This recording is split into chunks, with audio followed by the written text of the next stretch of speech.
Please like, share and subscribe my channel for more videos.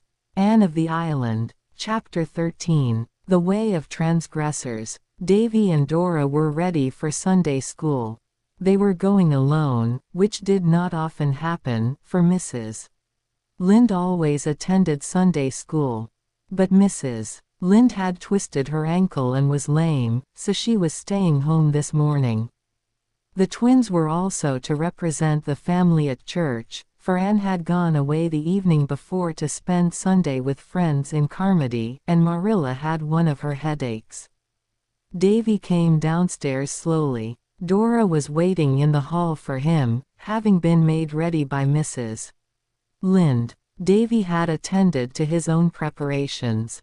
He had a cent in his pocket for the Sunday school collection, and a 5-cent piece for the church collection. He carried his Bible in one hand and his Sunday school quarterly in the other. He knew his lesson and his golden text and his catechism question perfectly.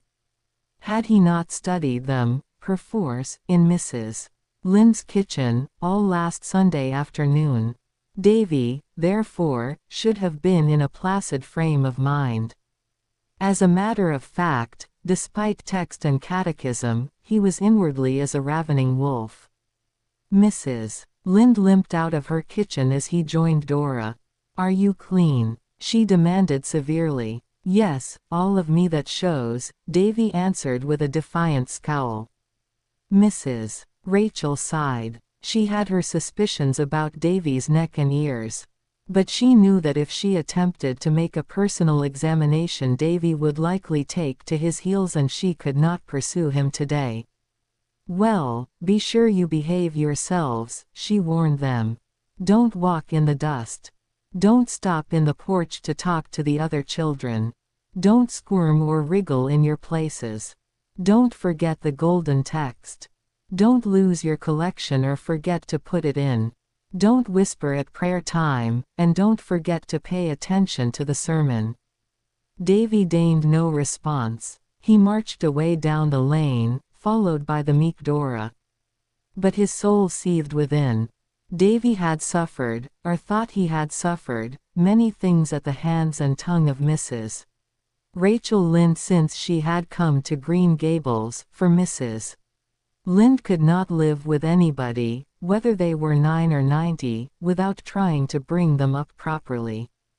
And it was only the preceding afternoon that she had interfered to influence Marilla against allowing Davy to go fishing with the Timothy Cottons.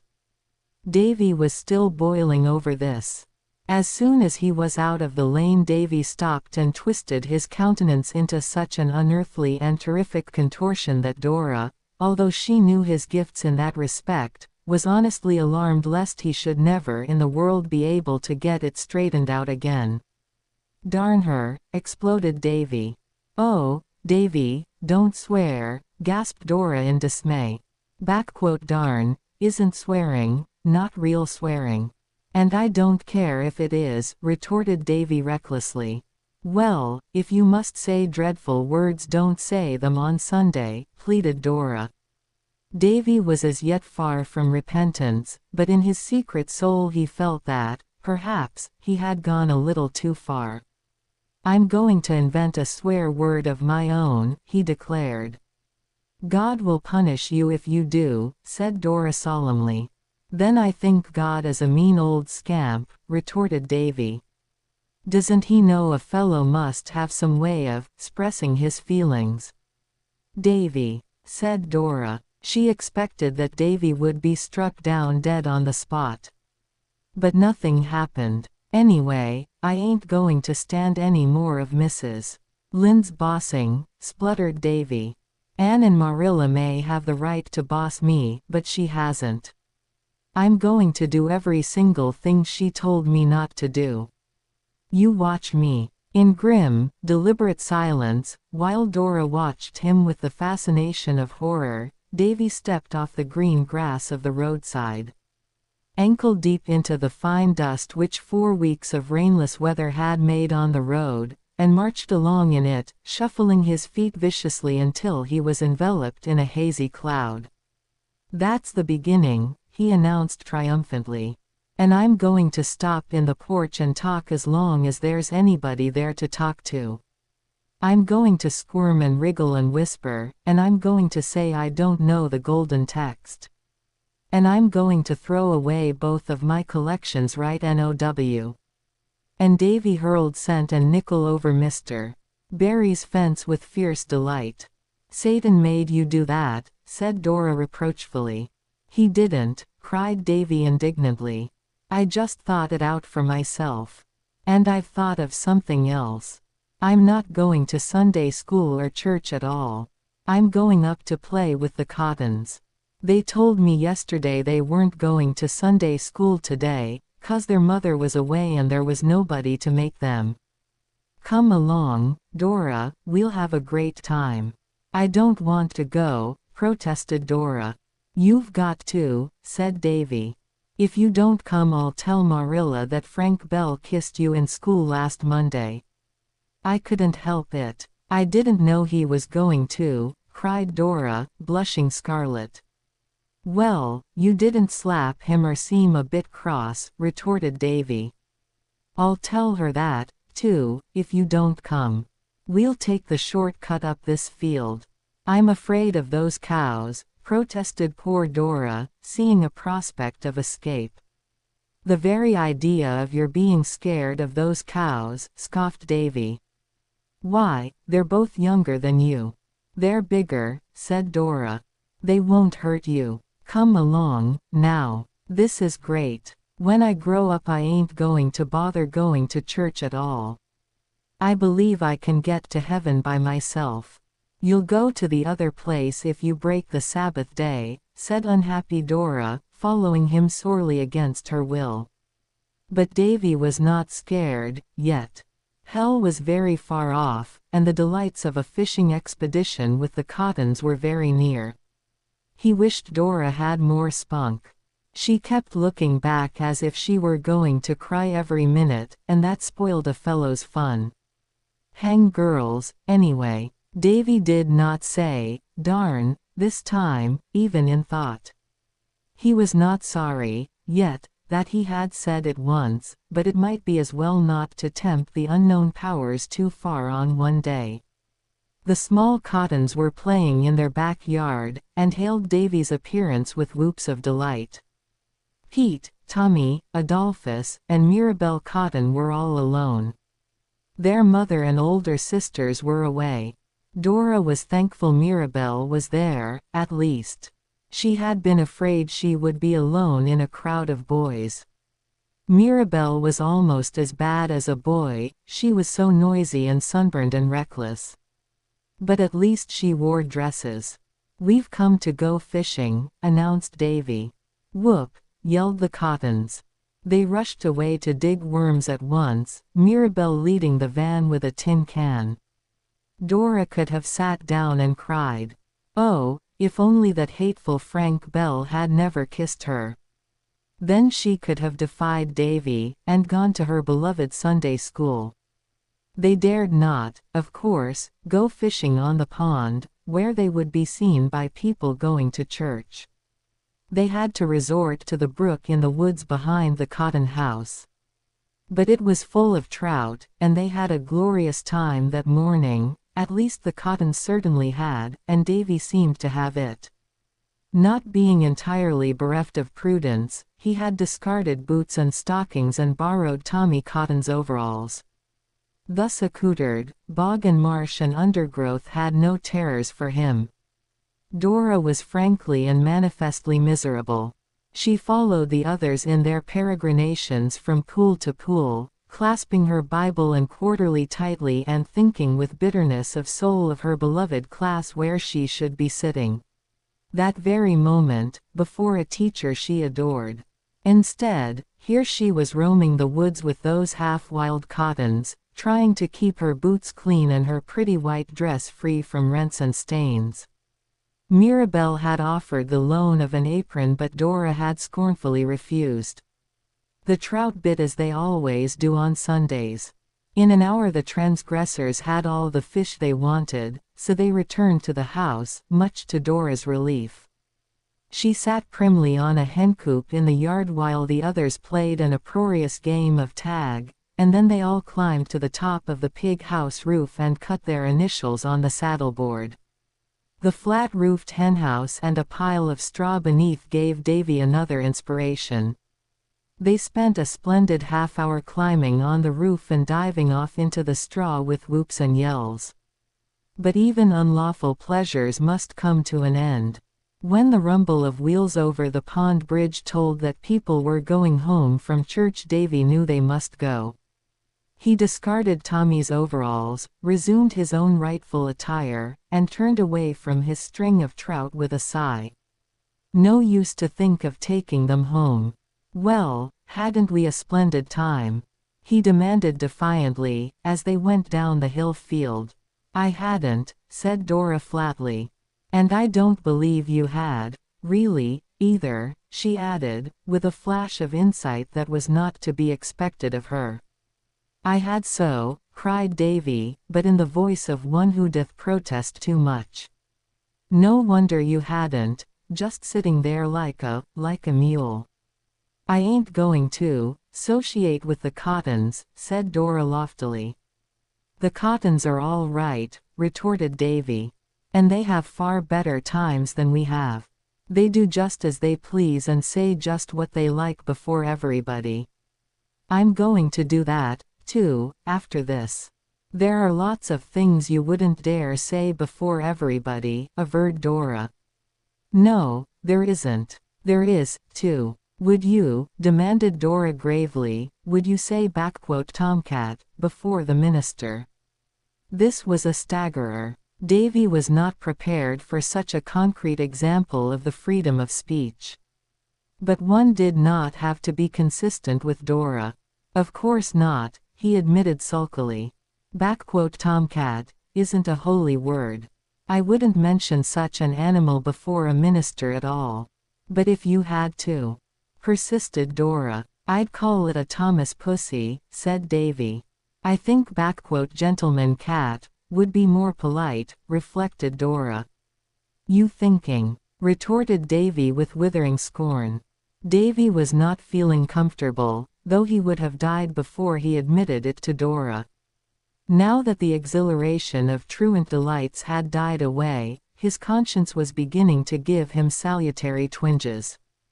After all, perhaps it would have been better to have gone to Sunday school and church. Mrs. Lynde might be bossy, but there was always a box of cookies in her kitchen cupboard and she was not stingy. At this inconvenient moment Davy remembered that when he had torn his new school pants the week before, Mrs. Lynde had mended them beautifully and never said a word to Marilla about them. But Davy's cup of iniquity was not yet full. He was to discover that one sin demands another to cover it. They had dinner with Mrs. Lynde that day, and the first thing she asked Davy was, "Were all your class in Sunday school today?" "Yes'm," said Davy with a gulp. "All were there, 'cept one." "Did you say your golden text and catechism?" "Yes'm." "Did you put your collection in?" "Yes'm." "Was Mrs. Malcolm McPherson in church?" "I don't know." This, at least, was the truth, thought wretched Davy. "Was the ladies' aid announced for next week?" "Yes'm," quakingly. "Was prayer meeting?" I don't know." "You should know. You should listen more attentively to the announcements."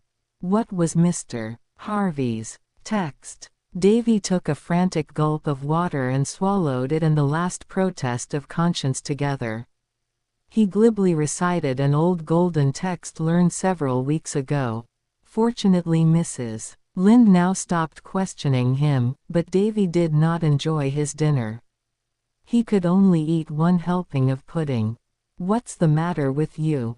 demanded justly astonished Mrs. Lynde. "Are you sick?" "No," muttered Davy. "You look pale. You'd better keep out of the sun this afternoon," admonished Mrs. Lynde. "Do you know how many lies you told Mrs.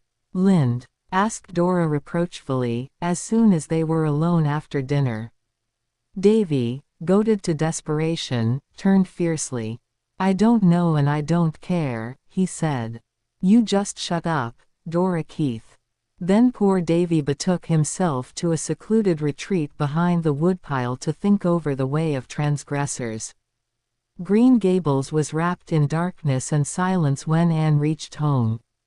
She lost no time going to bed, for she was very tired and sleepy. There had been several Avonlea jollifications the preceding week, involving rather late hours. Anne's head was hardly on her pillow before she was half asleep, but just then her door was softly opened and a pleading voice said, "Anne."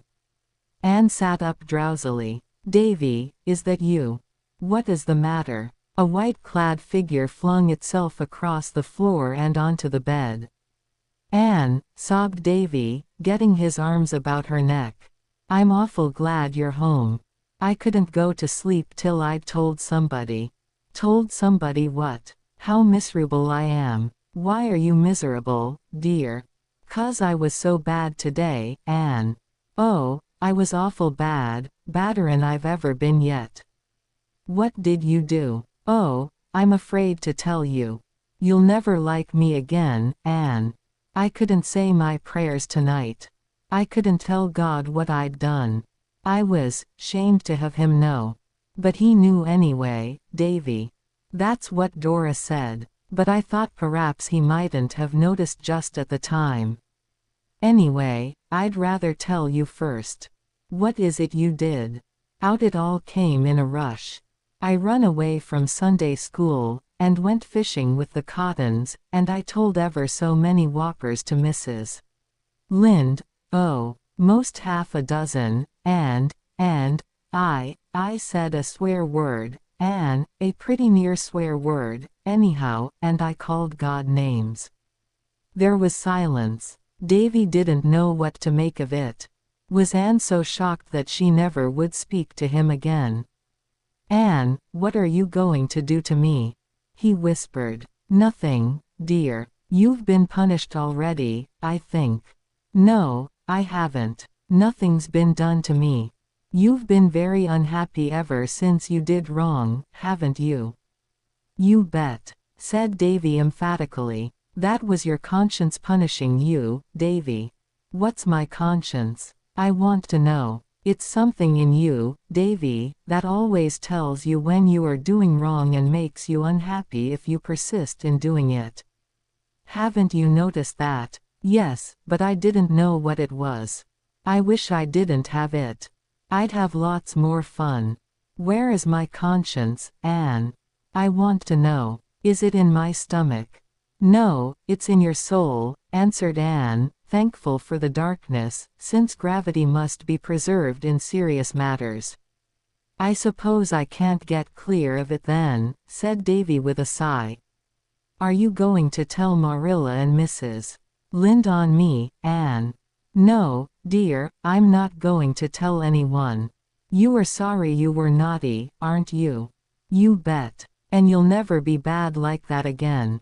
"No, but," added Davy cautiously, "I might be bad some other way." "You won't say naughty words, or run away on Sundays, or tell falsehoods to cover up your sins." "No, it doesn't pay," said Davy. "Well, Davy, just tell God you are sorry and ask him to forgive you." "Have you forgiven me, Anne?" "Yes, dear." "Then," said Davy, joyously, "I don't care much whether God does or not." Davy. "Oh, I'll ask him," said Davy quickly, scrambling off the bed, convinced by Anne's tone that he must have said something dreadful. "I don't mind asking him, Anne. Please, God, I'm awful sorry I behaved bad today and I'll try to be good on Sundays always and please forgive me. There now, Anne. Well, now, run off to bed like a good boy." "All right. Say, I don't feel miserable anymore. I feel fine. Good night." "Good night." Anne slipped down on her pillows with a sigh of relief. Oh, how sleepy she was. In another second, Davy was back again by her bed. Anne dragged her eyes open. "What is it now, dear?" she asked, trying to keep a note of impatience out of her voice. "Anne, have you ever noticed how Mr. Harrison spits? Do you suppose, if I practice hard, I can learn to spit just like him?" Anne sat up. "Davy Keith," she said, "go straight to your bed and don't let me catch you out of it again tonight. Go, now." Davy went, and stood not upon the order of his going.